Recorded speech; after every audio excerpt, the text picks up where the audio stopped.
Les avis sur Internet sur la voiture, produite de 2005 à 2010 en Allemagne, au Mexique et en Russie, sont variés. D'une part, presque tout le monde rend hommage à la qualité allemande, à la durabilité, au confort et au talent de conduite de la Jetta. Cependant, de nombreuses personnes trouvent dans cette voiture des caractéristiques qui semblent inhabituelles pour une Volkswagen typique. Eh bien, essayons à nouveau de passer en revue les inconvénients d'une berline d'occasion. Il est arrivé sur notre marché non seulement par les concessionnaires nationaux, les voitures venaient d'Allemagne et parfois même d'Amérique. Néanmoins, les moteurs à essence les plus populaires dans notre pays sont le 1, 4 litres, turbo, 140 chevaux, le 1, 6, atmosphérique, 102 chevaux, et le 2, 0 litres, 150 chevaux. Le moteur turbo était associé à une transmission robotisée DSG. Il roule, si l'on s'habitue au turbo-lag, très rapidement, mais il demande aussi plus d'attention que les autres.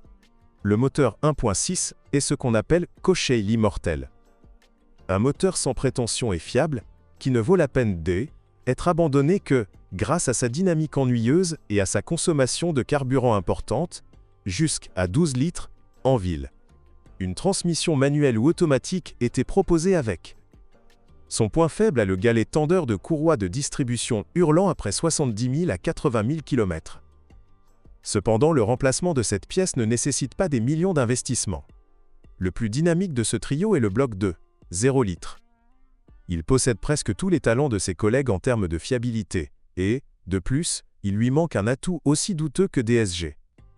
2 litres sur la poignée, à notre avis la configuration idéale pour une Jetta V d'occasion. Vous pouvez bien sûr choisir un moteur diesel de 1,9 litres en provenance d'Europe, mais ne vous plaignez pas du fait que votre voiture ne démarre pas par temps froid. Aucune crevaison ou point faible évident n'a été trouvé dans les groupes motopropulseurs de la Jetta. Mais il ne faut pas oublier que la durée de vie d'une turbine sans réparation dépasse rarement 120 000 km. Les injecteurs devront être changés encore plus souvent. Et en raison d'une défaillance des supports moteurs, au même kilométrage, des bruits de cognement peuvent apparaître à l'avant de la voiture. Dans le même temps, il est souvent très difficile de déterminer l'origine du cognement. L'histoire des boîtes de vitesse est typique.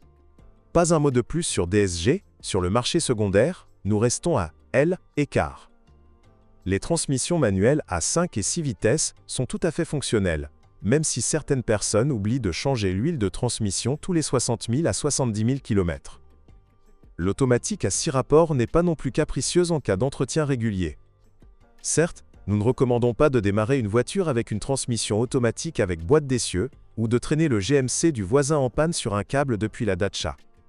La suspension de la Jetta est censée plaire même aux conducteurs les plus exigeants. Forte, agile et assez résistante, elle ne nécessite pas souvent d'attention. Les jambes de force stabilisatrices avant et les paliers de support des jambes de force avant parcourent souvent plus de 130 000 km. Les roulements de roues donnent de la voix après 100 000 km. Dans la zone de 120 000 km, des amortisseurs avant seront demandés pour la retraite, 2200 Rivnia par unité. Mais la crémaillère de direction peut frapper avec un kilométrage inférieur à 100 000 km. Un nouveau rail d'origine coûtera 30 à 35 000 Rivnia, et ce sans travaux. Cependant, ne vous précipitez pas pour gaspiller de l'argent. Souvent, le problème est résolu en serrant l'écrou, en ajustant la crémaillère. Il est facile de supposer que la peinture de la carrosserie ne pose pas de problème sérieux. Chrome commence vraiment à se décoller après 3 à 4 ans d'utilisation. Mais la peinture tient bien.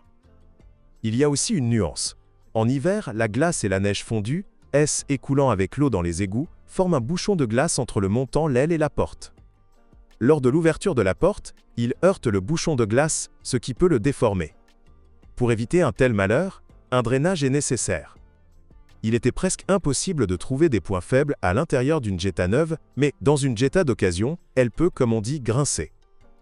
La voix est donnée par les garnitures en plastique des portes avant, le tableau de bord et la doublure en bas du pare-brise. Le sifflement du ventilateur du chauffage vous rappellera également âge, surtout en hiver. Cependant, la lubrification de la bague du moteur du ventilateur résout le problème. Le nombre de problèmes intérieurs peut également inclure la nécessité de remplacer, très probablement, après 120 000 km de kilométrage, le compresseur de climatisation. Un nouveau peut coûter 15 000 Rivnias. plus 3 à 4 000 autres pour le rinçage du système et les travaux d'installation. Mais en général, Jetta n'est pas encline à décevoir ses propriétaires avec de telles surprises. On peut même avancer que la durée de vie moyenne de ses composants, à de rares exceptions près, est légèrement supérieure à celle de ses concurrents. Ce n'est donc pas un hasard si la Jetta n'a jamais figuré parmi les voitures bon marché et économiques. Les prix ont toujours été considérés comme élevés, comme s'ils justifiaient une juste marge de sécurité. Vous pouvez le prendre, à moins bien sûr que vous oubliez le truc DSG. Bonjour les amis, vous cherchez une voiture d'occasion, vous devez prêter attention au site web carm.pro. Carm.pro est grand catalogue de voitures, moteurs, boîtes de vitesse. Et le meilleur, c'est que vous pouvez trouver des informations sur les pannes de n'importe quelle pièce, complètement gratuit. Allez sur le site web carm.pro et découvrez tous les éventuels points faibles des voitures d'occasion.